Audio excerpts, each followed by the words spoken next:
SharePoint Workspace 2010. Nous allons maintenant créer un espace de type Classic Workspace, donc un espace de travail à la mode de l'ancien Groove 2007. Un certain nombre d'options sont possibles. C'est surtout en fait le type de version. Évidemment, si on précise 2007, on pourra échanger des données entre du 2007 et du 2010. Si on précise la version 2010, on aura la possibilité uniquement de travailler entre des versions 2010. Là, on va mettre 2007 pour échanger éventuellement avec un environnement Groove 2007. L'espace de travail est en train d'être créé. Par défaut, il est créé avec un espace de type fichier et un espace de type discussion. On a la possibilité évidemment d'ajouter de nouveaux outils, par exemple un outil de type calendrier, et de préciser une nouvelle date, un nouveau rendez-vous.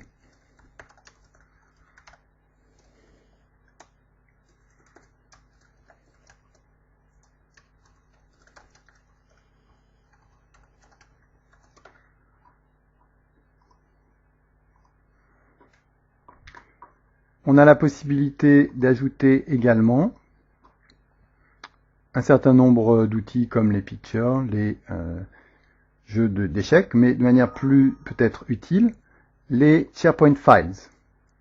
Donc c'est exactement le même outil que l'on avait dans la version Groove 2007 qui permet de synchroniser, c'est-à-dire de rapatrier et de travailler sur une librairie de documents SharePoint.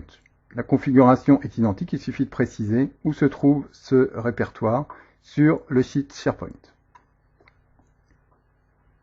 On peut évidemment inviter aussi d'autres utilisateurs à venir partager cet espace de travail. Ce que l'on va faire tout de suite, on va commencer par mettre quelques documents. Par exemple, des images de Windows 7.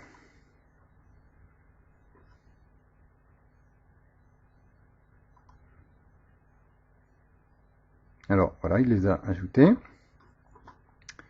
On va inviter donc Patrick à rejoindre cet espace Groove.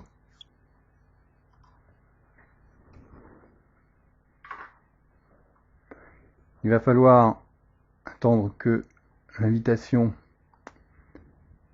soit transmise et que Patrick accepte de travailler dans cet environnement. L'invitation a été ouverte par Patrick. Nous allons attendre qu'il l'accepte. L'invitation est maintenant acceptée.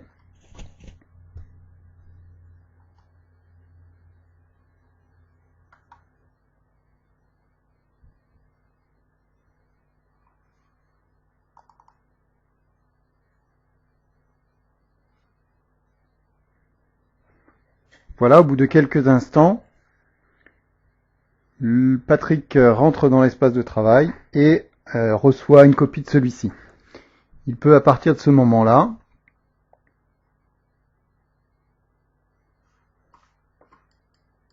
charger, envoyer des documents de son côté et ajouter des fichiers.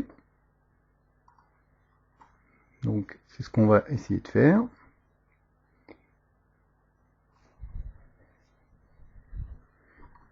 Un nouveau fichier est apparu qui a été envoyé par Patrick. Tant qu'il y a une petite icône verte, il n'est pas marqué, il est marqué comme non lu, et là, il vient d'être récupéré et est donc lisible.